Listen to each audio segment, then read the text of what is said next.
Hello, everybody. Welcome to our summer bonus episode. This is Nerd Best Friends. I'm Annalise here with my best friend, Rob. Hey, it's me, Rob, your podcast host, your best friend, and your sunscreen slathered sweet summer boy.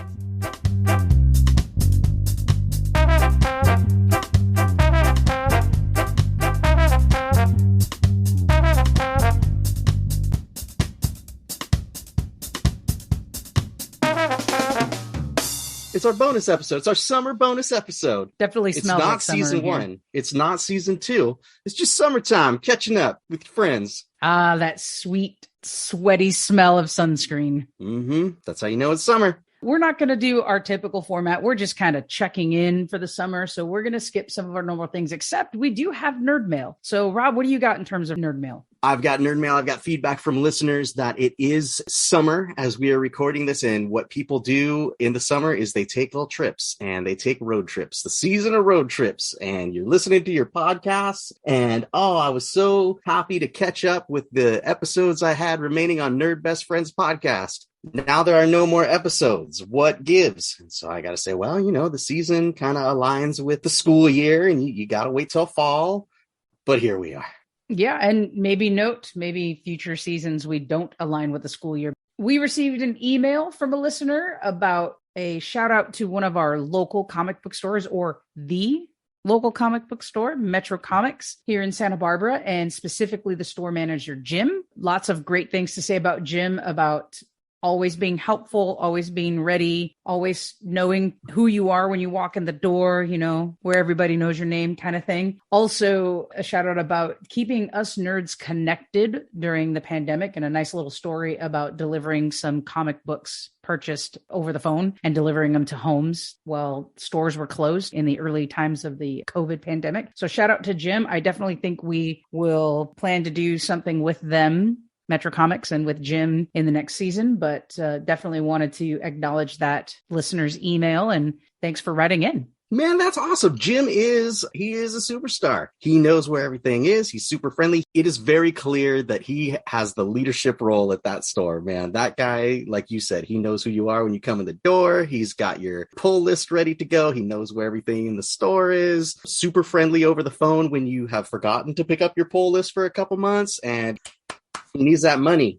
He's still very friendly, never pushy. Nah, Jim is fantastic. I owe Jim a call because as we're recording this, I'm realizing I ordered a comic on Free Comic Book Day. I haven't received my comic yet. So, I'm sure it is sitting there in a little brown bag with your name and phone number on it, waiting for you to pick it up. I'm gonna have to check in with Jim, and more importantly, pay for it. Yeah, I've already paid for it. I paid for it on Free Comic Book Day. I'm not sure how to parse that sentence. That was part of their deal. Anything you purchased on that day got the discount. So even if you pre-ordered things to come in, you paid for it on the spot and they ordered it for you. So everything you purchased, you got the store discount. So I purchased something that they didn't have in the store, and they wrote down my little name on the little log sheet, and they're going to order it and call me when it's in. Okay. So you already paid for it. Mm-hmm. Okay. Yeah. You're never going to see that comic book. I better. It's Buffy #6. So come on now. We actually have a lot to kind of check in about since our last recorded episode in May. Let's start with that. We were just talking about Free Comic Book Day. Rob, why don't you start us with that? Yeah, we went to Free Comic Book Day and we went together. We went with a group of friends and family, and we headed on down to our friendly local comic book shop. We stood in line for not too long. I didn't feel like the line was overly long. There was some stuff to do. Oh, shoot. See, this is where I need Andrew. If it was the characters. Commander Cody or if it was Captain Rex. I can't remember. And what's funny about my memory is I can't even tell you like it was the yellow one or the blue one. Do you remember? Wait, hold on. We have photos. Hold on. We have photos on our @NerdBestFriends Instagram, and it should be a relatively recent one because we only post about once a week. Let's see. Here we go. It's the yellow and the blue one. They were both there. See, in my mind, it was one of them and then a Boba Fett. But no, it was Rex and Cody. They're taking pictures, great costumes, awesome job. And then when we finally got in, of course, they had their everything in the store is 20% off sale. So run over to the free table and snatch up all our freebies. and then go down every aisle looking for whatever it is that you can find. I found a couple new titles. We picked up like the Monkey King title that we were looking at. And then I picked up, you know what I did is I picked up a bunch of spray paint for miniature painting. Yeah, you 20% did. off on those. Like, not something you get every day. So I stocked up on that. Oh, Andrew saw a Kate Bishop Funko Pop and it came with the little dog Lucky. He's like, I gotta have that. And we picked that up. One of our friends who's also a listener, Juliana, just kind of followed, like went up and down every aisle. And she was remembering, I think, the episode where we were talking about comic books we like or non-superhero comic books and things like that. And just grabbing stuff off the shelf. She looked like a student coming out of the library with so many books in her arms. So that was really cool as well. What'd you pick up at 3 Comic Book Day? I got some good stuff because of the sale, 20% off of everything you purchased that day. So I had bookmarked Restoration Games Unmatched Buffy the Vampire Slayer on my phone for like a year. It's $50. Not a lot of money, but just waiting for the right moment to purchase the game. And they had it there. Same price plus 20% off, no shipping costs. So I picked up that game and I picked up the deluxe hardbound issued of Mouse. So both Mouse comics and then I guess some extras. I actually haven't read it yet, but I picked up that. In our episode about non-superhero comic books, my number one is Chew. So I didn't know they made a spinoff to Chew. It's CHU instead of CHEW. It's like a prequel. It centers around Chew 2, the prequel? Basically, yes. It's Chew merchandising. Already been chewed? It's his sister who has some powers, but she's not good. She's a thief. And in the culmination of one of the first series is she actually goes toe to toe with Tony Chu and lands in jail, but that's not a spoiler, I promise. It's actually really good and interesting to see the powers that she has being used for bad. She's in all of these like groups of people, like I'm the muscle and I'm the thinker and I'm the getaway and I'm the this. And her power is that she can read the mind of anyone that she shares the same exact meal with.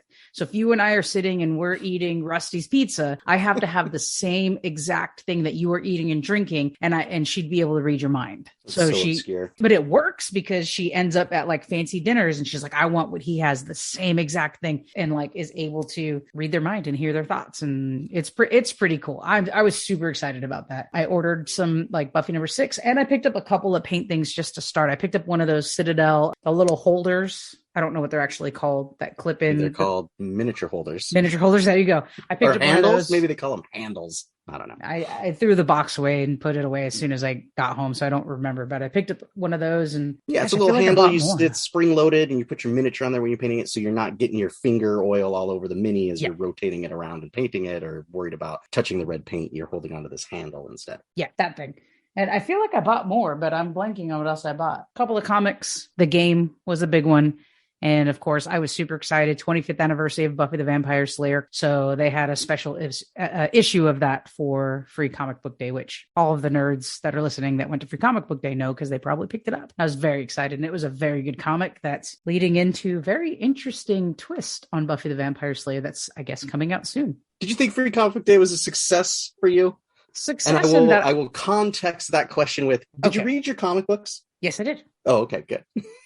Well, most of them. There was a few I haven't read, but what our local comic book store did was have you reserve 5 copies of something, not 5 copies, but 5 different ones. And then if they had leftovers, you could take the extras. So I picked up the extras, but they weren't ones that initially I was really excited about. So the ones I was excited about, the 5 plus a few others that I didn't pick, I was able to get. I read through all of those. So yeah, see, I've got so many comics on my list to read that I didn't read those in that moment of the Free Comic Book Day hype. And it's like, well, now I'll never get to them because they're on the bottom of a pile that is literally over 2,000 comics long.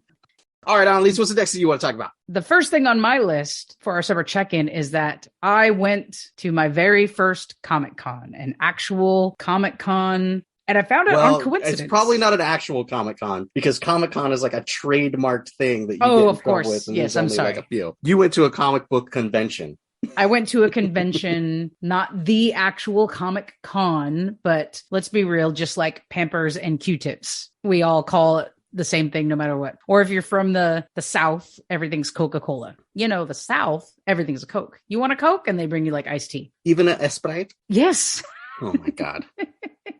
No, I did not go to the Comic Con, but I went to a comic convention, my actual first one. And I found it on accident. So here's a quick story. At the end of April, actually the last day of April, I was up in Watsonville, California, because I was asked to conduct a district honor band over the weekend. So I was there and yeah, I had a good time. They were good kids. This is the district's first attempt at a honor band for its junior highs. So it was a junior high honor band, and they had started the process 2019, 2020. Of course, never got to follow through with it. So they were waiting. Some chance happenings and meetings. I ended up being their guest conductor and had a really great time. They did a really good job setting up parent volunteers. So the kids were never left alone for the entire day. And the band directors were able to like go to sectionals and work on things throughout the day. So there were parents helping with food and waters and where's the bathrooms and where do we put our instruments kind of things. One of them approached me and started talking to me. And I think I was wearing my Nerd Best Friend shirt.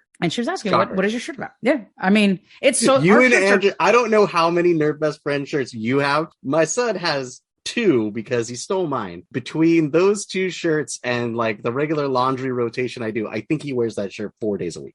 That shirt is so comfortable. I wear it as much as I can. Like in purchasing them, I chose a high quality soft shirt. So it's very comfortable. Like I use it, I wear it once a week and it goes in my laundry once a week. I have one. So I happen to be wearing it because I'm like, I'm going to be in rehearsal all day. It's hot in inland California in the spring. It's like 97 degrees. It's going to be a good shirt to wear for an all day rehearsal with a concert that evening. So anyways, this parent approaches me and says, like, tell me about your shirt. And I said, oh, this is my podcast. And what kind of nerd things you talk about? I'm just giving her a little brief overview. And she goes right on her phone and she, oh, I found it. I'm subscribing and I'm going to listen. And then And then she starts going off about how Nerdville is tomorrow. And I'm like, what's Nerdville? And Nerdville. Yeah, Watsonville has this actually pretty decent sized comic convention that's about 10 years old called Nerdville. And it happened to be the next morning. And I was staying the night there in Watsonville. I got a hotel room nearby. And the plan was to do the concert and sleep and then get up the next day and drive back home. But I called my partner. I'm like, you're not going to believe this. There's a comic convention tomorrow. It's like $10 to get in. And it looks pretty cool. And she's like, you got to go. Just come home in the evening. And I'm like, okay. Oh, the only other plan was to stop at Firestone on the way home and fill up all our growlers. So next morning I get up and it's at Watsonville High School. So it's not huge, but pretty big because you go in they had all of the booths. They had a stage where they had like giveaways every hour. And was this they in had a gym? Was it out in a parking lot? It was like a multi-purpose room. Okay. I don't know how else to describe it. It wasn't a gym. And if it was a gym, it didn't look big enough to be the gym. They had tons of booths. They had people in costume and character. They had other rooms of the school for other sessions that were going, like how to draw comic book style. Oh, that's great. Yeah. They had I'm going to forget the name of the horror film, but it's a very popular cult classic. And they had the guys who wrote it and created the movie. And it's going to escape me what that movie was. Okay, I looked it up, Rob. They had the guys that created Killer Clowns from Outer Space. Oh, Watsonville's own. A huge cult classic, and people were they were lined up to meet these dudes, and they were there, and I saw them, and I did not line up to meet them because as much of a horror fan that I am, that's not one I've seen. So that was cool. And then outside they had booths and they had like the community band playing sometime and another little live band and authors. And what was really impressive is Watsonville is really close to Salinas, California. And there are a lot of quality artists in Salinas, and they were all there. I spent all of the extra money that I got paid to do that honor band. Basically, they paid me an amount and I subtracted my like gas, food, and hotel. Oh, and what an amazing boon for the town of Watsonville. They just sucked you in with your big really city money into the Watsonville. Gave you cash and told you, oh, there just happens. Oh, did you know Watson Comicville is tomorrow? Did you know? I've been waiting to put it up on our social media till we recorded the episode, but there's some this is a vinyl sticker of Wonder Woman that I'm showing Rob right now. The artists are really, really good. Yeah. I bought a little card game to try from a dude for like $15. Cool. I'm a horror genre fan. So I got this little collage of horror faces to go up in the nerd room. Yeah, it's like a family picture, but it's got like the It clown and the hockey mask guy and Freddy Krueger and the Scream dude and and it looks like he's got like a gourd on his face. And there's another dude who I think is from the other movie. And Michael Myers, yeah.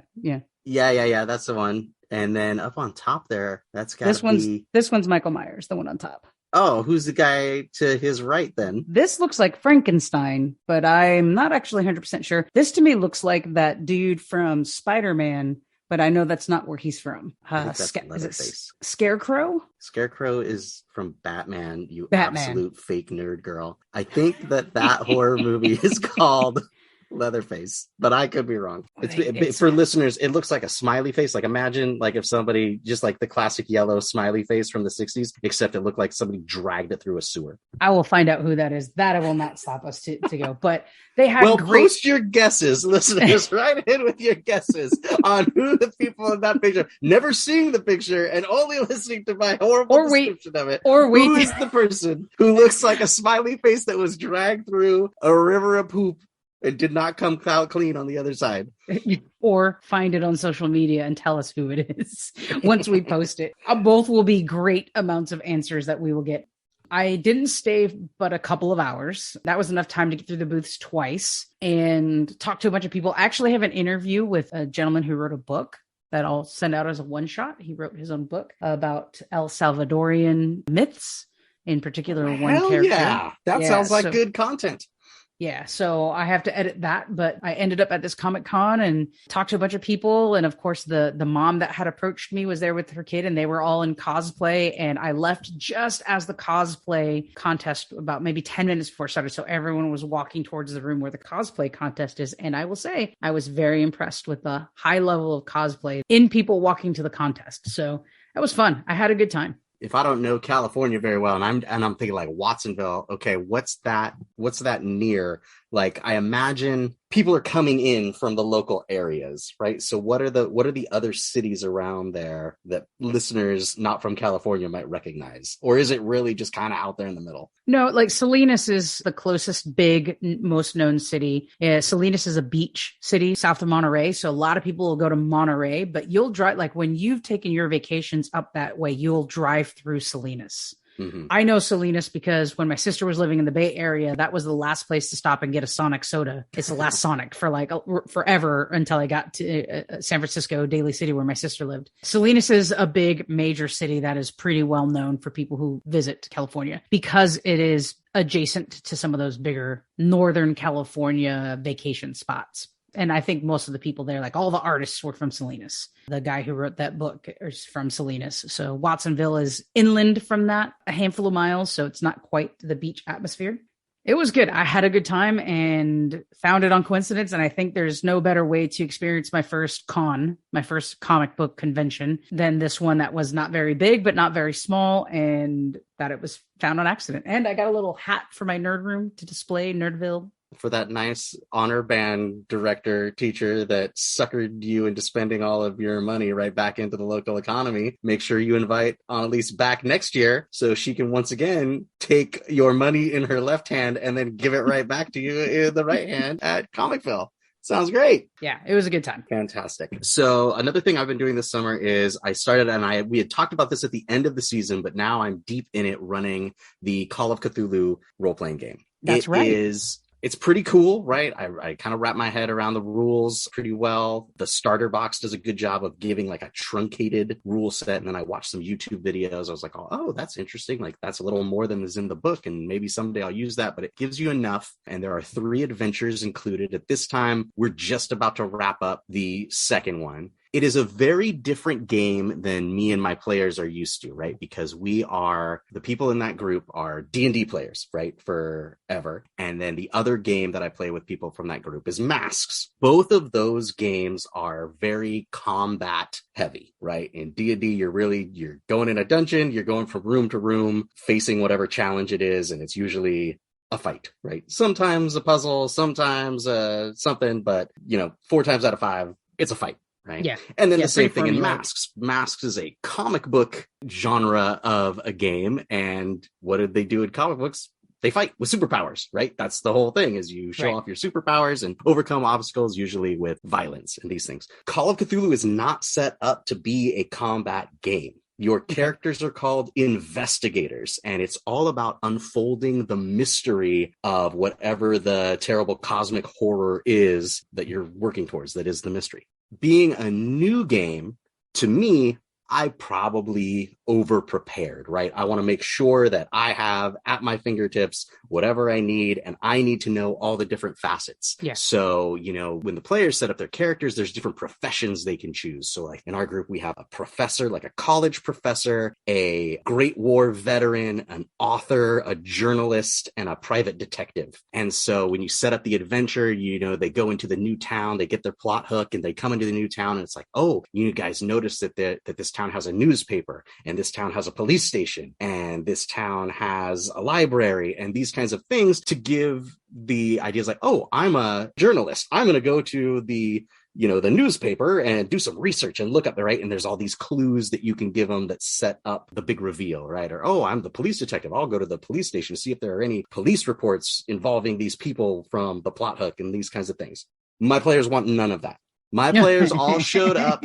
They're like, yeah, I'm a college professor. I'm a journalist. I'm an author. And we are all strapped with pistols and guns. Load up the trunk with the machine guns. Let's go. I got the Tommy gun in the back of my Ford Model T. Like, they are it's insanity. So it's fun because it's, playing a role-playing game with your friends, and they're playing characters and they're going through the thing. But it is nothing like the story tree in the adventure of, oh, they'll get this hint and they'll get this clue and they'll find this clue and that will lead them to X. It's like, nope, click, clack. They go straight to X, start shooting. It's insane.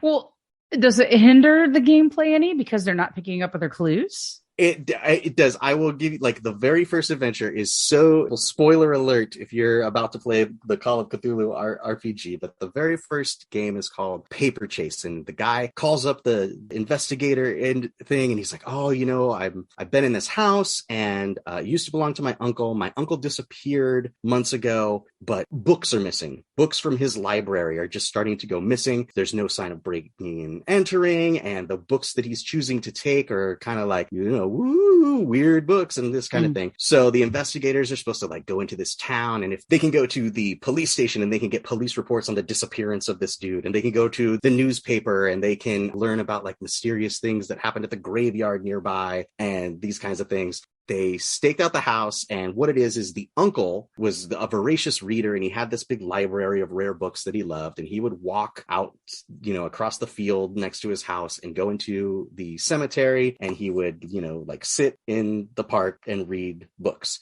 And then somehow he was contacted by like some evil below, right? There were these ghouls, and they turned him into a scary monster, right? Like a scary ghoul monster, which he loves because, like all of the cares of society went away. He didn't have to worry about table manners and getting dressed and all this kind of stuff. All he wants to do is read his books. And now he doesn't have any bills to pay or anything like that. He doesn't care about all of those things. His mind has been free and he can read his books. So he's been sneaking back into the house and stealing his books back and then taking them to the underground tunnels and the crypt. And, you're supposed to like, oh, you learn about this. And then finally you confront this guy and, like, oh my gosh, evil is real. This dude has been transformed and I might go insane, but also I might talk to this guy and whatever. That's kind of the end. It's a very simple, like, one shot little learn the mechanics adventure. Right. That it does say in the adventure, it says, if anyone uses a gun or tries to shoot Uncle Merriweather, whatever his name is, the sound will alert the ghouls under the cemetery.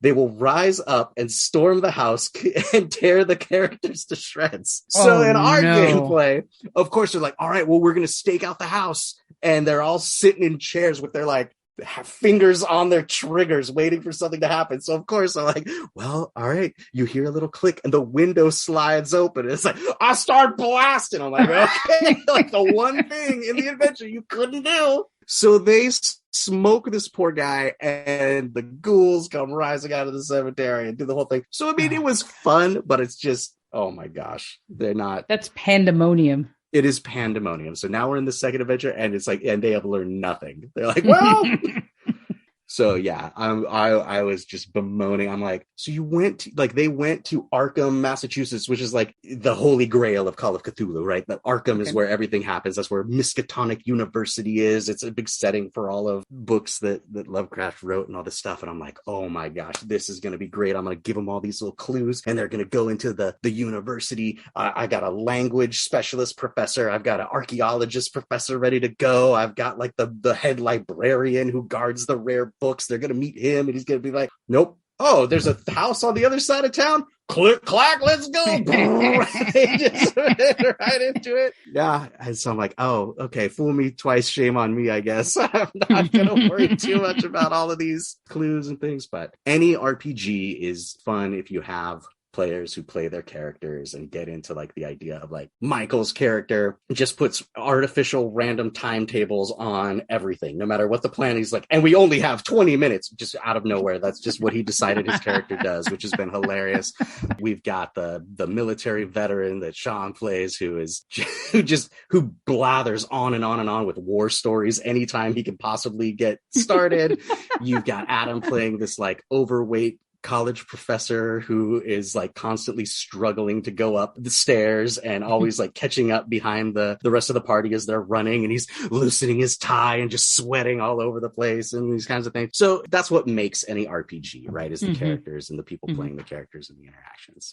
So we're having some fun doing that. Call of Cthulhu, very nice. Speaking of games, Return to Dark Tower does not disappoint. Finally got in a couple of multiplayer games and won one, lost one. It is fun and I'm having a blast. And I know they have a secondary campaign that's coming out for anyone who didn't get in on the first. And I think they're already talking about more expansions on it. So I recommend it. I just want to throw it out there. I'm having a great time playing it. No, it's a great game. It's a really fun game. I rock at Return to the Dark Tower. I'm the best Return to the Dark Tower player I have ever met. I'm just loving it. And I think the reason why is you don't have to roll any dice. That's always been my bane. Like everyone knows it doesn't matter what size the die it is. I'm going to get one of the bottom numbers on it every time I roll. Yeah, I don't have to roll dice. Just have to do your job. It's very good. I enjoy it very much. For anyone listening who plays the game, I know what you're thinking. What about the haggle die? Well, Rob very smartly says, no, I am never going to roll the haggle die. So that actually kind of hurt us. I'm thinking about the game that we lost. Both myself and Andrew went with the haggle die a couple times and lost out both times. And that could have set the precedent for our losing. So,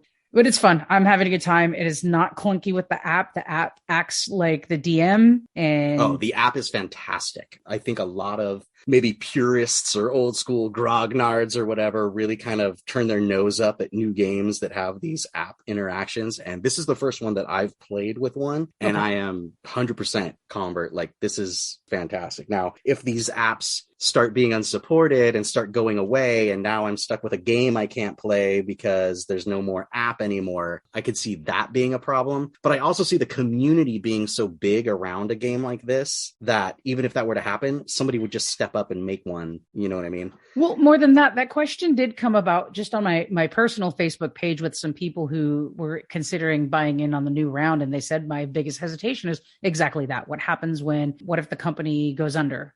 And what if the app stops being supported? So what they did was very smart. And they explained it in terms that I'm not going to be able to replicate off the top of my head. But essentially, they made it so that they are not the propriety owners of the app. They made some third-party technology group the propriety owners of the app. So if their company ever goes down, if something happens to the original creators, there is someone who owns the app that will continue it working, even if it doesn't evolve the gameplay eventually down the line, years down the road. The app will continue to be functionable and upgraded for newer devices so that the game can continue for however they gave the propriety to someone at some point. Like a will almost. If something happens to their company, this is how it's going to continue to be upgraded and updated. Interesting, because that seems like just another tech company that could go under. And it may not be a tech company. Again, some kind of words where I'm like, oh, they basically say like,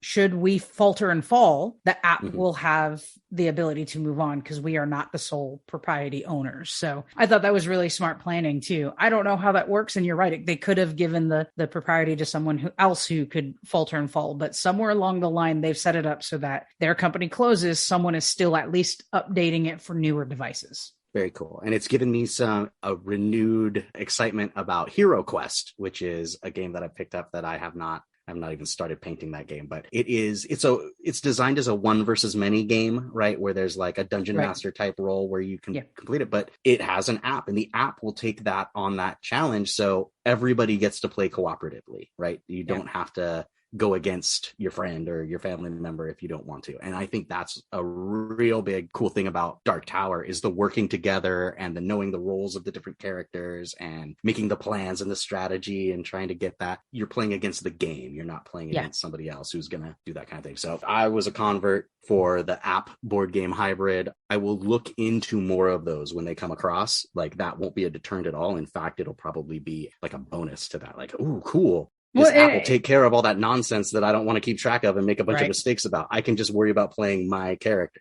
Right. And that also helps the solo play option, which is really nice to have because the regular Dark Tower, you don't have a solo play option. You could play more than one character on your own, but that loses that cooperative the original game was competitive and there is competitive function or the competitive format in the new game, but it definitely wasn't a single player game, the original. So the app allows that to be a thing, which I appreciate. Yeah, I've got a lot of games by the company Monolith that I keep buying their games because their miniatures are gorgeous. They do. There's been a couple seasons of Conan. Now they've got a couple seasons of Mythic Battles. They did the Batman miniature game. Just awesome minis. So I just gobble them up voraciously, but on their base level, the way they were designed is a one versus many type thing. And then in some of their latest updates, they've been providing rules for all cooperative play. No app though. It's like a card driven AI type thing where you like pick a number out of a bag or you flip a card and that informs what the monsters and bad guys do kind of thing. But man, if those games had an app, look out. There would be zero hesitation in my mind. Like, what do you want to do tonight? I want to play Conan. you know? Instead, it's like, oh man, it's a lot of setup. And then I got to set up the AI deck and I got to put all this with it. If that game comes out with an app, oh boy, forget about it. It's just going to be easy peasy. Well, I will say that the game was so much better after you graciously painted all of those minis. It came to life when we played it, and I appreciate that. So thank you again for that. Next on your list, you're talking about painting weird minis. This will be a quick one. This is just the idea of having that backlog. You know, people used to call it the pile of shame, right? All the boxes of minis you have that you're never going to get to painting because you just amassed so many. Now we like to call it the pile of opportunity in the modern context. But that came true. My son started a new D&D game for the summer, a new group of friends that he wants to do. And he comes to me and he's like, all right, I need miniatures for the games. It's like, okay, cool. What you got? And he's like, oh, I got like an elf fighter. No problem. Dime a dozen. He goes, but my other friend wants to play. I've got a gnome paladin and a Goliath bard. What do you got for that? And those are like pretty random combinations. And I look off the top of my head, I'm like, oh snaps, what do I got? And I'm like, okay. The gnome paladin fights with a war pick. Okay. I'm on the job. And so I went into the drawers and I went into the boxes and I pulled everything out and I looked around. And sure enough, I found the most adorable little gnome with like full plate mail and a giant pickaxe in his hand. Like you can't even see his face, just like his nose sticking out of the visor. And then I found it's actually I think like an orc or a half orc mini, but it doesn't matter. Skin's great. It looks like a Goliath with like the big puffy sleeves and the pantaloons and like it just was ridiculous looking miniature. I'm like, yes. So that's what I made that up. And I was like, oh my gosh, the gigantic backlog of minis, all of this pile of shame actually became the pile of opportunity. I had exactly what you needed and pulled it out. That's awesome. That was a fun one. As we're still talking about painting minis, we recently went on a little quest for paint stuff. So I mentioned earlier that I purchased the Restoration Games Buffy the Vampire Slayer Unmatched. It came with 4 minis, Angel, Spike, Buffy, and Willow, and figured I would use those to do my real first attempt at painting.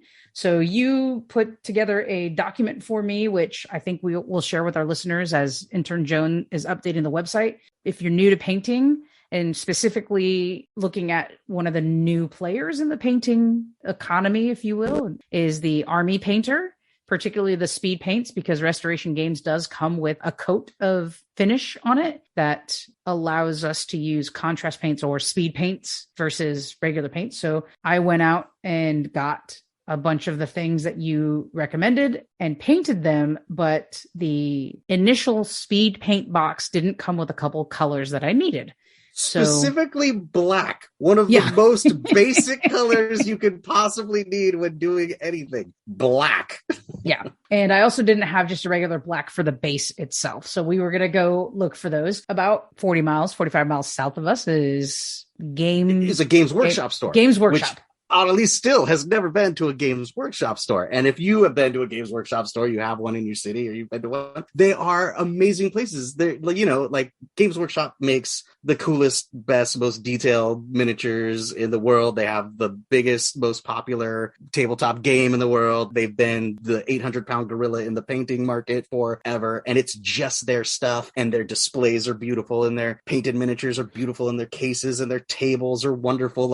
It's a Games Workshop store. It's the place where kids go and fall in love with miniature toy soldiers. So we're like, we'll go to we could go to our local comic book store probably and have this chore done in 15 minutes. Or we could go to the Games Workshop store because you've never been to one before. That'd be super fun. And I'm on vacation. So let's take the little trip. Let's take a little nerd trip, listen to some music or podcasts, kind of chit chat because it's summer and we hadn't actually spoke or hung out for a while because of different things at the end of the school year. Of course, our local, one of our favorite brewery stops has the Toppers Pizza and Transmission Brewery. Yeah. Always a bonus if you're going to head that way. Go get like a little salad and a brew or something while we're out there. And me stepping into this new arena, going to see the Games Workshop was going to be cool. And of course, we hit traffic. We don't make it in time for Games Workshop is closed when we when the we map get to is town. Games Workshop closes at 5. You will arrive at 5:08. Yep. Time for a plan B. So we decided to go out there anyways because there's also, canes. Anyone familiar with raising canes? There is one in this area that we were going to, and Rob promised his family he'd bring back some delicious chicken. Some super delicious fried chicken. That was the plan. And so we said, well, let's go anyways, because there's also this shop, and we can go check it out. So we drive down there with the intention to hit these shops. One of them was closed and had sent all of their inventory to another shop in the mall. Right. The first one, I was like, we'll go to this place. And I call up Seth to see when they close. I'm like, hey, how late are you guys open tonight? He's like, actually, we are closed forever. We sold our stock to some little store in the mall. Go there instead. I'm like, okay, thanks for letting us know. And then we found there was another store that you had commonly gone to in the past. There is Arsenal Comics. They have a location in Ventura, California, and I think Moore Park, California. And they're a very nice store. They're a very well put together establishment. But boy, was their miniature paint shelf literally completely empty, except for maybe one box of army painter brushes. And the same to be said for the other 4 stores that we ended up going to Google Maps and saying, comic books, paints, and we found a bunch of little nerd stores, but pretty much nothing in terms of paint supply, brushes, lots of empty display cases, very few miniatures as it is. Yeah, no, 3 hours and 100 miles later, no regular black miniature paint. No paint whatsoever, no new brushes, no new minis of interest, nothing other than delicious chicken to take home to our families. Clear coat. I was looking for spray varnish. No way. You can't even get basic black. You're not going to get some matte finish. Well, and epilogue, you did go to our local store the very next day and they still didn't have what you had. Actually, the funniest part was when we got back to my house after the failed adventure, I was like, well, hang on. And again, looked through my drawers and covers and boxes and found a bunch of extra black pots of paint that I just gave you. You had the regular black and also a contrast black. So I could finish Spike's jacket and Buffy's faux leather pants. The whole time it was there. It's fine. It makes for fun. And we're going to go, I think tomorrow, actually, we're recording this on a Wednesday. I think tomorrow's our plan to head on down there and get into the elusive Games Workshop store that closes at 5 on a Saturday night and is not open on Monday and not open on Tuesday. We'll see. At least it's nice that we're both off work this week, that we can head back down to Ventura and do that. And speaking of supply chain, I mean, we can imagine that's the reason why these stores are so understocked. We also had a discussion about how Amazon kind of has changed the game, that maybe it's not worth the money for paints to be on the shelf for these local stores.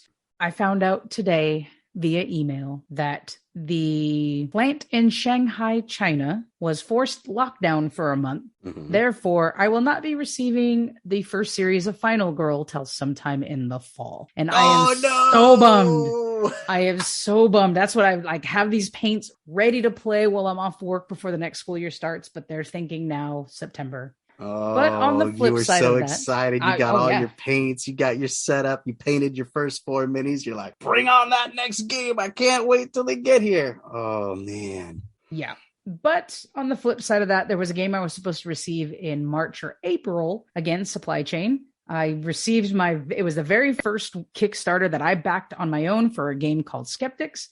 I finally have received my very first quartermaster logistics email to verify you have 3 days to verify your address. So I think that one's going to be shipping soon. There are no minis to paint in that game, but it's notable that it's the first thing I've ever backed on Kickstarter myself, not one of the ones that like you backed with me or sent me. So that's coming soon. I mean, that's good, but supply chain, man. The local stores still do still do have a purpose. Like, if it's going to take you 3 weeks to get your black paint, it sure is nice to be able to like go to a store and pick it up in 15 minutes. True. Hint, hint, every comic book store in Ventura County. And also, if it wasn't such a rush, we could have still gone through our local store and said like, hey, this is what we need. And they'll order it for us. Although who knows if it comes in, because I'm still waiting for Buffy number 6. So yep, we get the same UPS we do. Yeah, that's true.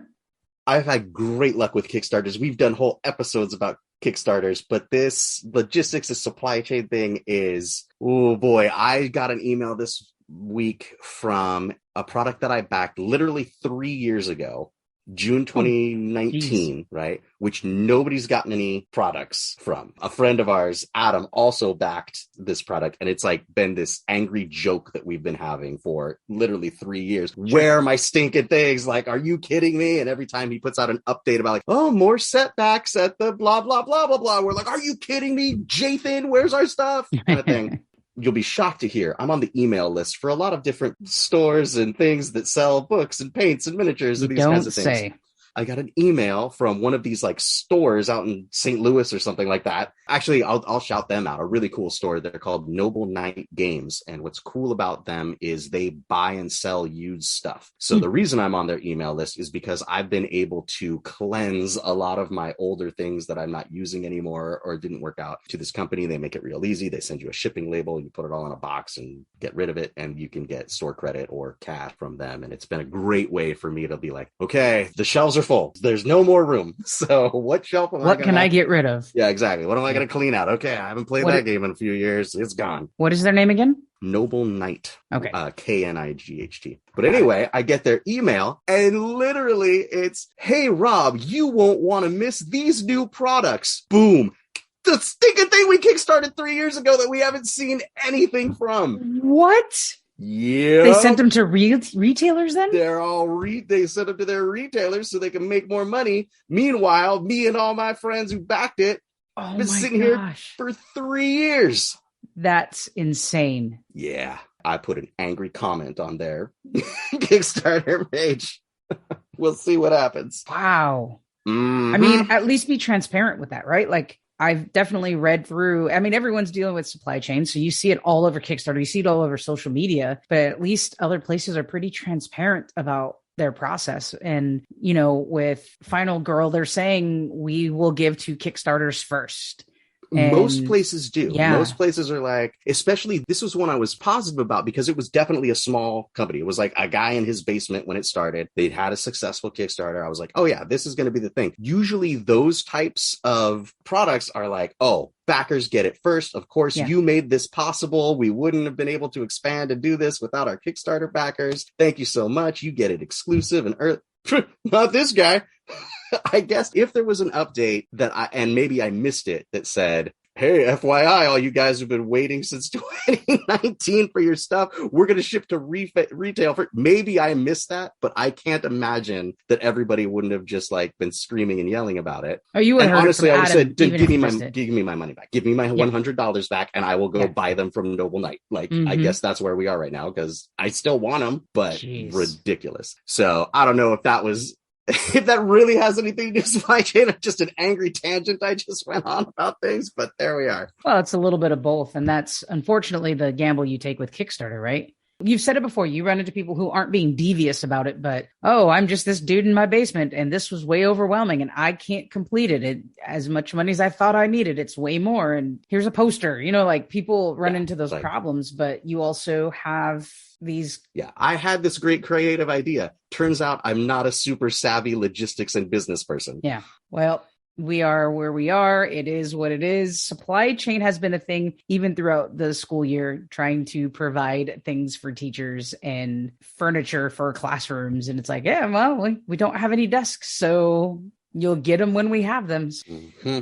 Skeptics is coming in. I should have it by the end of the month. Maybe I'll do a little unboxing video. There's plenty of people who do that like professionally, but I think it's pretty exciting, just amateur wise, to say, hey, look, this is the first Kickstarter I've ever backed, and this is what it looks like. What do we got next? Oh, I was talking I told you this story the other day in the car when we were on that ridiculous trip, not finding black paint. But I decide, where to start? Dungeons and Dragons or Hasbro, I guess, did their announcement of like, what are the things coming out in the following year, right? All companies do stuff like that. Right. And at the very end of that announcement, they didn't even have like box art. There was literally like the clip art board game box with a question mark on it and like clip art book with a question mark on it, because they haven't released it. But the thing that's coming out at the end of 2022 is a re-release of Dragonlance. And Dragonlance is a Dungeons and Dragons setting from the 80s, created by Tracy Hickman and Margaret Weiss. And there's tons and tons of novels that I read when I was in high school, and really cool setting, just very Dungeons and Dragons. The thing that I loved about those novels that I always tell people is like, you could hear the dice rolling as you were reading the books, because it was so aligned. When they were describing the world, they're describing like the way cooldown spells work and the way that, the paladin fights and acts because of the character choices, that would be like in the game. It was just so well aligned. And I love them. I have that very fond feeling for youth and getting into high fantasy, and they're right at the core of it. So it coincides with, I think, their 50th anniversary, maybe, of Dragonlance. Okay. No, that can't be right. 40th. Got to be the 80s. 82 to 2022, that's 40 years, right? I'm going to say 40. Can't be 50, because I don't think... Not the 70s. No, because D&D didn't really get going until like 79, so it has to be 40 year anniversary of this book. But anyway, Dragonlance coming. I think there's going to be one of those big box board games that I like Curse of Strahd and Legend of Drizzt. There's going to be one of those for Dragonlance. There's going to be a setting book, and the original creators are releasing a new trilogy of novels. So I'm like, yeah, that's the one I was waiting for. There was some other cool stuff in the announcement, but right at the end is where they wowed me. They got me. So, oh my gosh, Dragonlance is so fun. Oh, that's so cool. Okay, well, I'm going to go back and I'm going to reread. I can't reread all the novels. There's probably 250 of them, but probably there's the ones written by Margaret Weiss and Tracy Hickman. I could probably go back and read those and just have that as like a really good, fresh in my mind, fun little quest for myself before the new trilogy comes out. So, of course, my next thought was, there's got to be a podcast to go along with these books. Surely I'm not the only nerd who loves these books. There's got to be a podcast. And I found one that was absolutely perfect. It had just put out its first episode like the month before I thought of this, and I was just super stoked. I listened to their pilot episode, and they're talking about who they are and what they know about Dragonlance. And the one dude on there is like the Dragonlanciest Dragonlance nerd that ever Dragonlance. Like, this dude knows the creators personally. He's got every copy of of the book in every language it was ever published in. He's got like a whole room of Dragonlance and like just everything. I'm like, oh my gosh, this is going to be great. He's already giving me all these like fun facts about the characters and stuff. Like, yes. Episode 1. Awesome. It just came out 2 weeks ago at the time. And it was like epilogue in chapter 1. All right, cool. I go to Audible and I'm painting my minis and I'm listening to the prologue and the chapter 1. And I'm like, great. And then I listen to the podcast. Oh, this is going to be great. They haven't put out an episode now. In about 2 months. It was a pilot, episode 1, and that's all she wrote and for that crickets. Adventure. So what a bummer. I have moved on with my reading of the book. That's the worst. That's like when, Netflix or any of these streaming services put out a show and it's pretty good and you might want to be interested for another season, and boom, no second season. It's kind of like that, but at least that's a whole season versus 2 episodes. Right. So we've often talked we've often had conversations about kind of like nerd media and how we want to handle those kinds of things. And I want that easy book club, right? For whether it be comics or some other idea that I have and those kinds of things. Like, hey, this thing's coming out at the end of the year. I'm going to just go like all in the whole hog and absorb all these Dragonlance novels. Anybody with me? And I just need like a few people to be like, yeah, let's do it. And then we can talk about it. I don't know. Maybe we'll see what happens in the future with stuff like that. But that's another thing that I'm up to, is voraciously going to go back through all that Dragonlance stuff.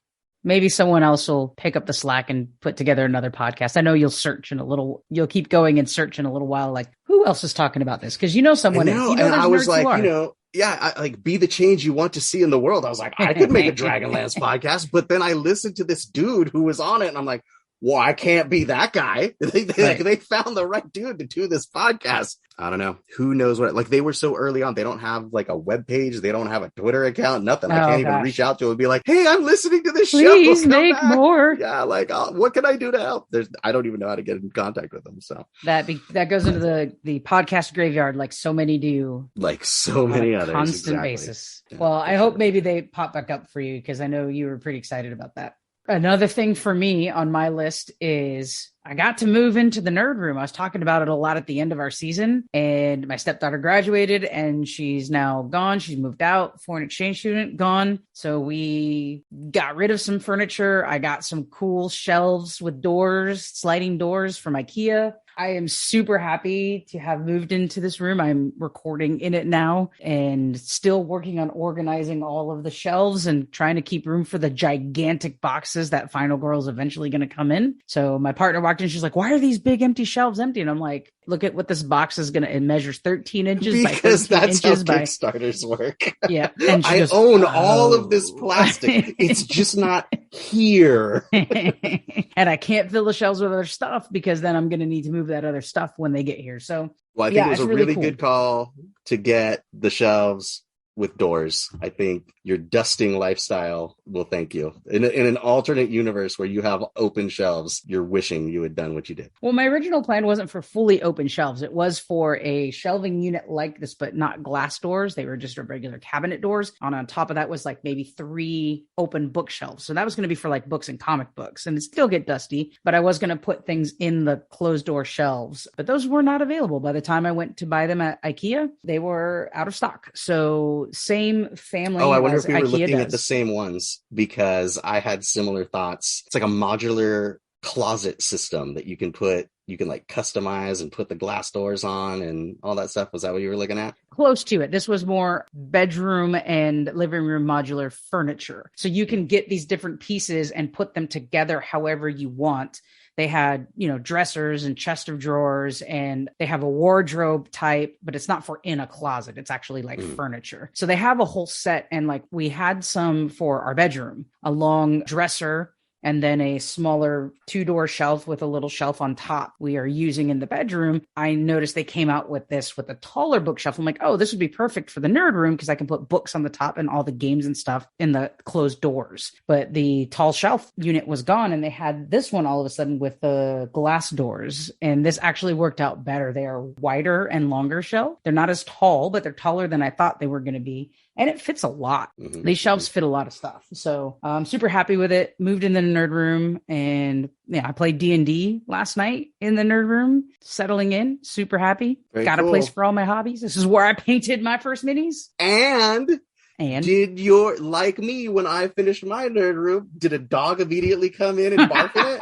I did tell you that story. That's right. It reminded me of the story you told. Seriously, the first day I was sitting in here, I got a new little chair, comfortable chair, so I can, do podcast editing and painting and just hang out here and do work or whatever. And first morning I'm in here and I'm doing some work before going to work. It's like, 6:00 in the morning, and take dog for her walk in the morning, give her food, get her some water. I come in here and work, and I hear her out in the kitchen eating her food, and she comes in here and I'm like, oh, hey, what's going on? And just barf all over the carpet of the entrance of the nerd room. Like, this must have been my initiation to having a nerd room, just They like what happened know. to Rob. They somehow know. Oh, is this a place that you've carved out for yourself in this home? Yeah. Guess what? It's gonna stink like me now. Luckily, we cleaned it up pretty fast, and it happened just after she ate, so it wasn't all digested gross. It was basically her food again. So, so we got it cleaned up pretty quick. All right. And she's actually sleeping next to the desk on the ground right now. So yeah, she's doing all right. But yeah, mine got christened the same way yours did after you got your new furniture and got it all organized. Gross. All right.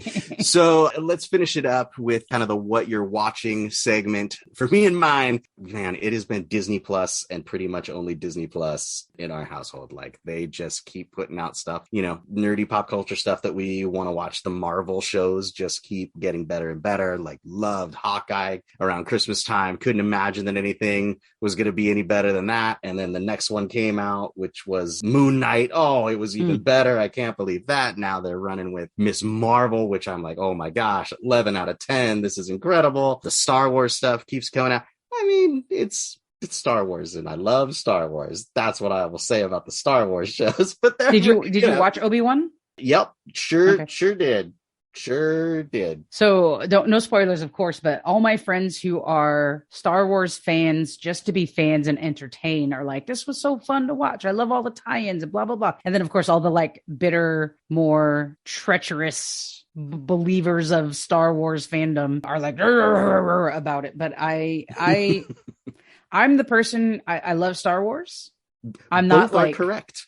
Yeah, I'm not crazy. I'm not crazy about Star Wars, but I have been entertained everything I watch. Do I like everything I watch? No, but I was entertained. Episode 9, Last Skywalker, Rise of Skywalker, whatever that was. Ooh. Not a great movie, but I was entertained.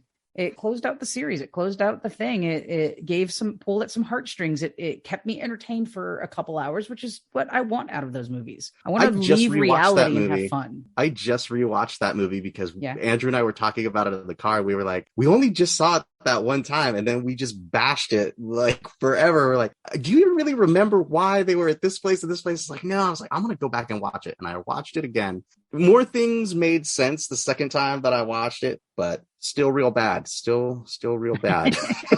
I mean, standalone movie, it's got issues. The last set of 3 movies have some continuity issues, but I was entertained. And I keep thinking about your story. I think you told it on the podcast, but you've told me for sure about the power of watching a bunch of elementary school girls being able to relate to Rey. Now you go to Star Wars, and now you have girls walking around with lightsabers, like little girls instead of Disney princesses. They're dressed as Rey and carrying around, kind of the weapons or, toy things that Rey would carry around in those first couple of movies. And that's a power that can't be replicated. I would have loved, I know we had Princess Leia as we were growing up, but she was still Princess Leia. She was still the sex object of the first 3 movies. I would have appreciated, as a girl growing up, some more representation of someone who didn't want to be the princess, right? Still very much feminine, still very much, I'm very cisgendered to the max, but I don't fall in line with the typical, I want to be a princess just like Belle and wear dresses. And that girls have that right now is more powerful to me than worrying about the movies being perfect. Because let's be honest, the original Star Wars movies have all kinds of continuity issues and troubles and problems. Oh yeah, they're just a different time. So when you watch a movie from 1979 in 2000, like you get what you were expecting. And really, there's plenty of awesome things in all those movies, just like there's like awesome things in Obi-Wan. Where my disappointment is I want to live in the universe where the creative team that made that first one that inspired everybody and was super cool stuck together and made the next two instead of a totally different creative team for each one. That's where it just things went wrong.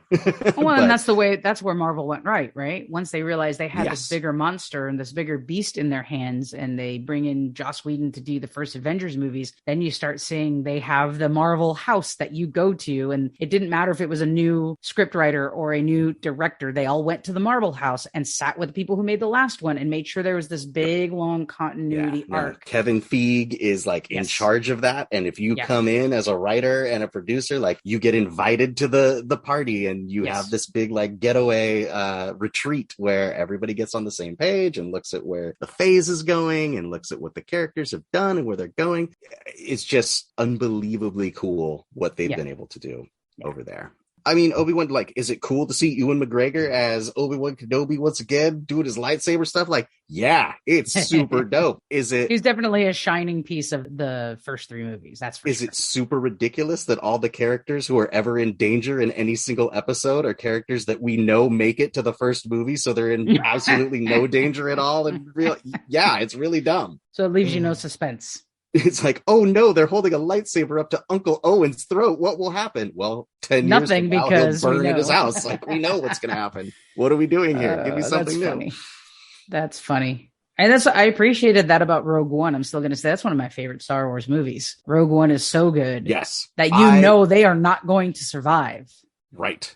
And that is something, that's what sets it apart. Not necessarily. I think Empire Strikes Back also kind of has a sour ending where the heroes don't win. But I think a lot of people like that movie because of that. Like, it was a bold choice at the time. We know so hard that this is going to be a set of 3 movies that we can end Act 2 with one of our heroes like gone and somebody else flying your favorite ship off into the galaxy, and somebody sitting there with his arm chopped off, all sad because they just got beaten down by Darth Vader. Like, and realizes his dad. Yeah, spoiler alert. But yeah, Rogue One's the same thing. It's like, oh hey, it's whatever that movie came out, 2015 or whatever, 15, 14, something. What if we made a movie where like everybody dies at the end? How'd that be? Like, nobody else is doing that in action movies. So I appreciated the tie-in, right? Because you don't actually know how eventually Luke Skywalker gets that message from Leia in episode 4, right? You don't have any backstory to it. So I thought it was a beautiful tie-in to what had to be sacrificed to get to that moment, and all the chance happenings that needed to take place to get to the start of episode 4. I thought was a really smart tie-in that way, because it could have gone wonky. It could have been like a little out there, but they treated it exactly. Solo, right? Oh, yeah, Solo's not great. Yeah. Made up all of those things to be like, oh, here's how he got his name, and here's how he met Chewbacca, and here's how they got the thing. And it's like, we didn't need to know any of that, and you did it poorly. Yeah. Right? Yeah, they're going to be hit or miss. But yeah, we'll enjoy it. And then I know you're really up on something that you're watching. Well, yeah, I was going to say I'm in the middle of watching What If, but I keep getting interrupted by other things. And the one other thing, I had to wait because I had a lot of really big things to do right at the end of the school year. But Stranger Things, oh my gosh. I know you don't watch it. You are not a fan of the horror genre. I've watched all of them. You have? Oh, I thought, maybe you had told me that before. Yeah. Stranger Things. My goodness. I had gone back rewatching, or at least playing them while I was doing other things, and letting my partner kind of rewatch them because she didn't remember a lot about the first few seasons. First season, great. They have that tie-in with the Demogorgon from their D&D game, right? And then, they have the whole upside down and this, that, and the other. And these kids are figuring out what's going on because it related to their D&D game. You get to the second season, it tries to tie in from the first season. I think the second season isn't very good. And I think the second season was like, oh my gosh, we have a hit on our hands and we have kid actors. We need to slap something together really fast and get another season out. And so they tried like a continuation, like, oh, this poor kid Will is still affected by the upside down. What are we going to do about it? Oh, the mind flayer is going to control him. Like, it's an okay season. Not great. They went a little bit the horror route with it. Not very successful. I think a lot of people were turned off by the second season. Third season, beautiful. And what's great about the third season is it really feeds into the 1980s era fear of like Russian spies and Russian takeover. So the Russians build this giant mall that everyone's like, oh, look, it's a mall. It's so cool. All the local mom and pop stores are closing, which is exactly what was happening in the 80s. So here's this flashy new mall that everyone's hanging out. But of course, underneath, there's the Russian militaries trying to get into the Upside Down and bring forth. That's what was happening in the 80s on TV. Yes. That's not real life. What was happening in the 80s. For those of you who are young, the Russians were not building malls in middle America with underground spy bases. That we know of. Okay. No, I'm just, okay. Yes, obviously in pop culture in the 1980s, everything was Rocky versus the Russian fighter, Rambo versus Russian spies. Like everything was because of what was happening globally with the Cold War and all that stuff. That's what like pop culture geared towards. And they did that beautifully in the third season. Tie into 11 must have started this whole thing. And I'm stopping for a moment to say super spoiler alert. If you have not seen the new season, I'm not going to spoil too much for you, Rob, because in case you watch it with your wife. I'll watch it. But I don't care about spoilers. I find that sometimes like a good spoiler, like, oh, it's got this really cool twist when this happens or this character, something like I'll get like, oh, actually, I do want to see that. That sounds important. Yeah. One, they double down on the horror. It is Stephen King scary. It is Nightmare on Elm Street scary. It is like, I had to stop watching it at 10 o'clock at night because I was in the living room by myself. And I'm like, nope. And I love horror movies. Like, I swear in one of the closing credits, I saw Robert Englund's name and I need to go back and find what episode it was and why. But if you don't know Robert Englund, he is Freddy Krueger. He's the only guy who's ever played Freddy Krueger. That face is his. There's the main adversary in this season, Vecna, who looks just like him. And I thought it was him at first, but it's not. But it doubles down on the horror and does it beautifully. Then it goes back to some of the things it did successfully in the first season, which is this tie-in to D&D. So now the kids are in high school. They're playing this D&D game. They are in this final battle. And I told you about this. Is a great little montage side by side with one of the kids, Lucas, playing basketball in the big important championship game while his friends are nerding out in the Hellfire Club to try to beat Vecna. And they do this like montage back and forth that is just beautiful D&D playing, authentic.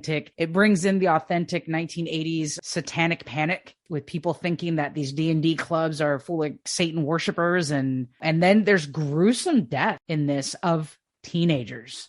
So it's horror to the max. And it's like, yeah, gross, that's horror movies for you. gross, gruesome death, not bloody, but very, very graphic. Just be warned of that. Like it's pretty freaky. The way they tie in the story to figure out who Vecna is just delicious. And just they bring in some extra characters, so it's not just these core few kids anymore. They have the little bit older kids, the older brother, the older sister, and a group of friends. There's a stoner this season named Argyle, and he's like, whoa, dude, named Argyle. Oh yeah, and he drives a pizza van, like a VW bus pizza van. The guy who runs the Hellfire Club, his name's Eddie. He's like a 5th year senior. He looks like he belongs in Slayer or one of those slasher sisters rock Hellfire groups from Club, the 80s. By the way, is an X-Men reference. There you go. They have these great characters that they introduce. The parents have a bigger role in this one towards the end. It is so good. It is so good. And they leave it with a little bit of a cliffhanger, only in that you know all of the answers and what needs to happen to resolve the season. And then they went on break and the last couple episodes are coming out next month. So it is so good. Oh, that's interesting. That's not usually how Netflix does it. Nope. And it was super smart because everyone's like clamoring, how is this going to end? How's this going to end? They put characters in real danger. I wouldn't be surprised if a main character dies at the end of this one, if not more than one. The ones that are now in like motion pictures. Yeah, I would guess that they probably want out. But Stranger Things, it was filmed a long time ago. In fact, there is a warning at the beginning of the first episode that says we recorded this, or this was recorded more than a year ago. It's a trigger warning basically because the opening scene has to do with a bunch of kids being murdered and with the sensitivity of the recent school shooting at the elementary school in Texas. They put a little bit of a content warning. I guess I should say more than a trigger warning, a content warning that like it's pretty hard to see following what happened in Texas. So yeah, there was no trigger warning, but definitely happened. Like we were talking about Obi-Wan the other day, and of course there's like flashbacks to Anakin running in and like slaughtering all the younglings of the school, and it's like, ooh, hits different, huh? Yeah, it really. And that first like scene of the first episode was really hard to stomach, and that maybe set the tone, unfortunately, for like the rest of the season. But they filmed it a long time ago, so those kids showing up in movies had plenty of time to film those movies since this season's, and there's one more season, but who knows who's coming back. It's definitely interesting. It's really well done. There's that bit of me that is, they have me at my nostalgic heart for all the cool things of horror and nerd and D&D and realism of what was happening in the 80s. They did that really, really well. They've doubled down on it and went back to the formula of the first season, and it paid off. It is so a good. Couple things that crossed my mind while you were talking is, one, you were talking about the trope in 80s TV of the idea of like, oh, the Russians built this warehouse or built this mall, and underground there's a secret spy lair and stuff. And like, imagine that being a thing of its time in the 80s, and that fad and that idea being like over. And then way too soon in the early 90s, once again, imagine if there was underground a city full of a spy network that kills monsters with stupid flashlight guns. And once again, I will never forgive you for making me watch all of that Buffy for the podcast last season. You don't have to forgive me. You're welcome. Oh. It's so good. Oh, it's so bad. It's so good. What's that dude's name? Riley? Yes. And that's why, because it wasn't Russians. It was done poorly. See what I did there? Ugh. Ugh.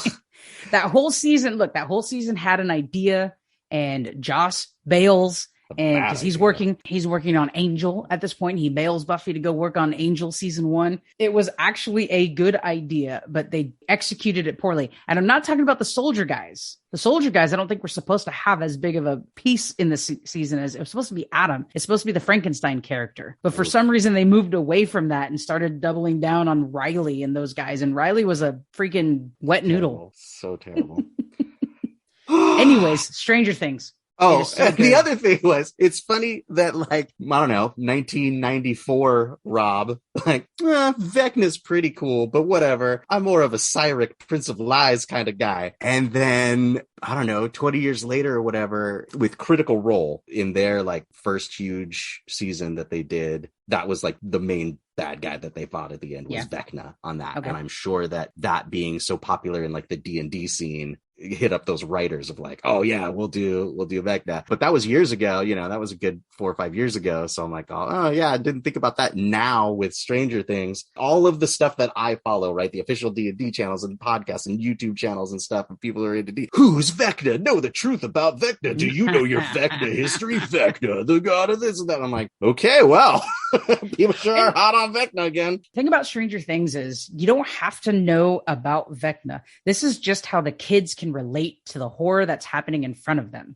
Right. It's a great little nod for those of us who do know. Yes. And for those of us who don't know that Vecna is a cat, like the Demogorgon, like those of us who don't know that these are longstanding traditional characters for D&D, understand that it's how those kids relate to what's happening in front of them. This is what this person's controlling their mind. It's making them see visions. Oh, it's Vecna. We just defeated him in the game the other night. Now he's here for real. So it allows those kids to have some sort of autonomy over the death and murder that's happening around them, having had to do this now 3 times prior. And then they double down on the upside down and really, I don't know, clarify it. They make it really, really clear how it affects them and how it's sitting in a time standstill, right? They try to go to Nancy's house to get guns because she's got a gun hiding under her bed or whatever. And they get there and she pulls out the shoebox and it's shoes inside. She goes, I got rid of these 3 years ago.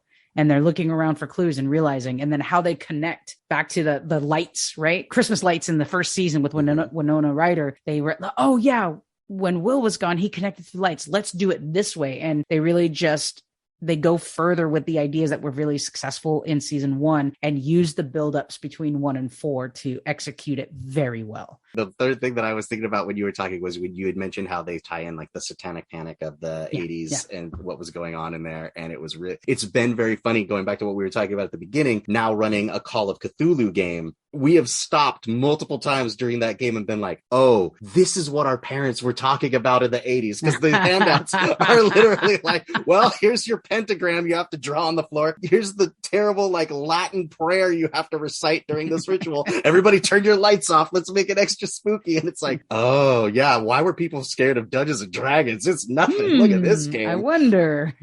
And the parents walk in, of course, at that moment. Not any moment you're rolling the dice or like, not when we're like goofing role and like playing. having a good time. No, it's gonna be like, are you drawing a pentagram on your lined school paper? Are you speaking? Why did you turn all the lights off? Are you guys smoking weed down here? Oh my gosh, super. You're funny. like, what's the incense for?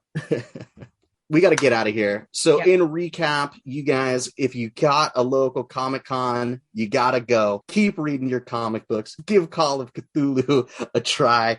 Get yourself in on that re-release of Return of the Dark Tower that is going on this summer. Paint some miniatures. Be patient with your orders. And get back to watching the new season of Stranger Things and get inspired to play some Dungeons and Dragons from it. Share with us the things you are doing nerdy this summer as we are continuing our summer break and planning for our next season.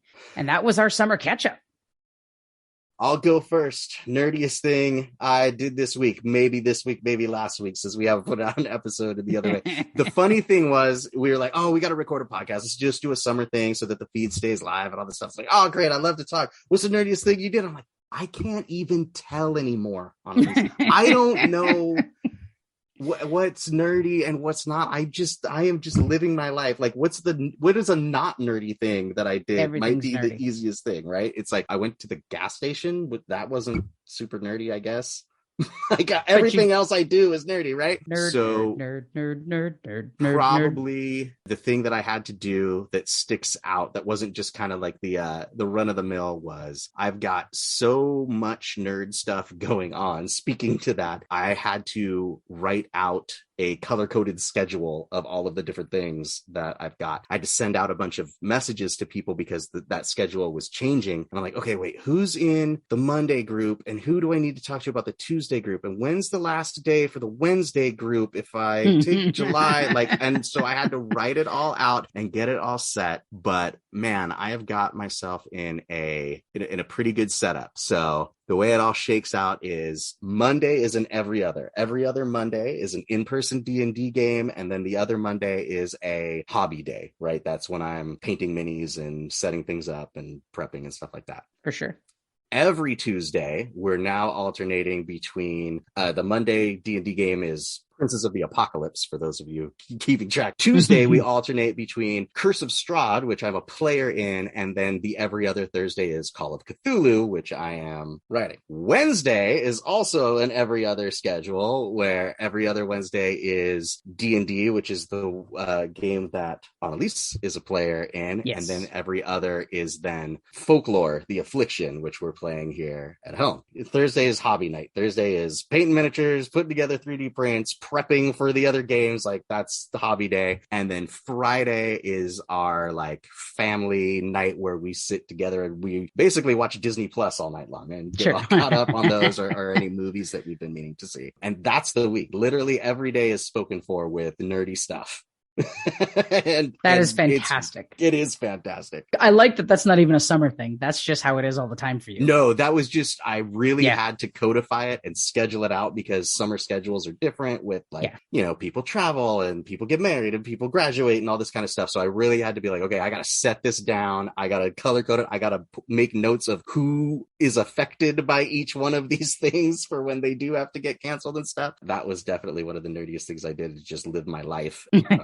Cool nerd things. Nerdiest thing I did this week was exist. Coming up, we've got Free RPG Day. June 25th is Free RPG Day this year. It's, I guess, I don't know if that's the last weekend in June or second to last or how that changes. Free Comic Book Day is always the first weekend of May. Yeah. And then Free RPG Day happens in the summer. So if you are interested, Free RPG Day is great, especially for someone who doesn't play RPGs or kind of wants to get into it, or maybe you've only played a little bit of Dungeons and Dragons because it's the most popular, but maybe high fantasy isn't your only interest. The whole point of it is they've got these little freebies and handouts to show you other things out there that exist, right? I bet you'll be able to pick up a little pamphlet for Starfinder. You'll be able to maybe even Call of Cthulhu. I think that's the first place I saw Call of Cthulhu was a few years ago. Oh, interesting. RPG Day, like a little thing. And I was like, oh, it's a D100 system and this kind of thing and whatever. Dungeons and Dragons will almost certainly have an offering as well. I remember last year when I went, there was a full, like, ready to go adventure. Like, they put it together really slickly on as few pages as possible. But it was like, there was an adventure, there was a little map, and there were like 4 characters ready to go. You know, if you had picked this up on your like road trip and handed it to your kids, they could have played D&D that weekend or whatever. It was pretty cool. And then of course your local store will have its different sales on their dice and their miniatures and whatnot, and always support your local den of nerdery. I want to say I went to one with you at some point, and I'm vaguely remembering like in Flagstaff. Was that when you came to visit me when I was getting my master's, and then we drove around Flagstaff looking for comic book stores? It was somewhere random like that. We didn't know the area very well. Say it was Vegas. Could have been Vegas as well. And I remember the giveaway that we got there was Yu-Gi-Oh! They had Yu-Gi-Oh! That's Yu-Gi-Oh! right. Giveaway, and they gave away like a poster, like playmat, and 2 ready-to-go starter decks. And I was like, "Wow, it's free! This is what we're doing. We're gonna learn to play." That's Yu-Gi-Oh! Right, and we played it for a while that night. We learned how to play it, and we slapped down those decks, and it was, I'm sure something there hooked somebody of like, "Wow, look how cool this art is," or "Look how cool this something is," or "I like the cartoon, and now I'm playing the game." It was for this somebody. Was easy to play. Yeah. But what I found was the decks were exactly the same, right? So like I had a deck and you had a deck, they were exactly the same. So as we're putting the things down, it's like, I do this, I do the exact same thing. And like the game didn't really go anywhere. So I did not become a Yu-Gi-Oh! Fanboy at that point. And then the other thing, we'll see about this now that you're painting miniatures. I'm going to see if I can get Annalise hooked on a little tabletop skirmish game. And I'm looking at 1-page rules or Song of Blades and Heroes. And these are, I remember months ago on the podcast, we talked about the idea of heartbreakers and people who take the big games. In this case, it would be things like Warhammer. And they're like, okay, yeah, but what if it was like easy and anybody could play it? And they kind of make their own rules and their own books, which I love. For me, I'm the kind of gamer that doesn't need a bunch of crunch, right? I don't need a 500-page rule book. And I certainly don't need my turn to take 10 minutes because I have to cross-reference different rules and those kinds of things. Right, ain't nobody got time for that. Yeah, no, I want to paint minis and I want to move them around on my table and see them in the cool scenery and have it take an hour and be done. So we shall see. We've got a field trip planned to go to a Games Workshop store. Your first time ever going. And may it actually be open? Maybe an elusive Games Workshop store. And we'll see. I don't know how, the Games Workshop store is where 12-year-olds go and fall in love with the miniature hobby, right? Because you go and you're like, oh, I never knew it could be like this. I don't know how your mature professional sensibilities is going to strike you, but me, when I go in, I still feel like that 12-year-old, like, oh my gosh, look at all these plastic toys. They look so good. So we'll see how that goes. And I'm excited for nerd things. I did enjoy a little bit, though. It was more stressful than relaxing for me to paint. I like stuff like the Container Store, and I imagine this is a nerd version of that. And the Container Store itself is very nerdy as well. So I'm looking forward to it. I'm gonna give you a little demo. We'll play a little 1-page rules demo over here at the house this summer. We'll see if I can get you. Well, that's the nerdiest thing coming up in the future. Well, I did play Warhammer with you and Andrew and one of his friends. That was actually 1-page rules. That was okay. Mm-hmm. That was all right. I didn't like losing to Andrew. I got bad news for you. If you're going to come over to this house, you're going to lose to Andrew. Good stuff. Yeah. Moving on. What you got? The nerdiest thing I did this week, I'm going to call it as painting my first minis. The 4 minis in the restoration games, Buffy the Vampire Slayer Unmatched, which was Buffy, Willow, Angel, and Spike. And that led us to our nerdy misadventures of trying to find black paint. It was good. I think I put on our social media, maybe, or my own social media, some pictures of what it came out with. And it's not perfect. It's not great, but it's a cool game. And that was kind of cool to do. And I'm actually now really looking forward to getting the 100 or so minis that come with Final Girl eventually. I don't know, after Final Girl. The Marvel game that's going to come that we're going to have to do Marvel Zombies. And that might be it in terms of painting minis for me. So I don't know that it's going to be a forever thing, but I'm enjoying it. It was nice to have something to kind of detox from the end of the school year, if you will, to just have a movie playing in the background, my dog sitting in her bed, laying in her bed, hanging out and just letting time pass and really focusing on something that wasn't work. So that was kind of cool. So that was the nerdiest thing I did this week. Next week, definitely going to do Free RPG Day. So that's coming up. And of course, the field trip you just mentioned to Games Workshop. So we'll see if I get out of there with a not too slim of a wallet that I walk in with. Really just taking the time off of work that I have to catch up on things like with the podcast, with intern Joan, who's going to have a whole lot more stuff to sift through after this summer check-in episode. Yeah, just getting us ready for our new season, planning, developing, all of that good stuff. So we are still on our break between the seasons, but we gave you a little episode here and maybe some quicker ones. I've got some ideas once we have that production meeting, but we are definitely still available on all of our social medias and emails and all of those kinds of things. So it's at Nerd Best Friends on Instagram. I think that's probably where we're most active, right? Is on Agreed. Instagram Yes. or Yes. Also on Facebook and Twitter. We're always looking for your listener feedback, right? We call it out all the time. We want to send those emails. So please, the email again is podcast@nerdbestfriends.com. And we look forward to hearing you. Yeah, and of course, check our website as intern Joan starts doing some work to update and upgrade. Reach out. Let us know how nerdy your summer's going. Thanks for listening, everybody. Awesome. Wear sunscreen. Drink water.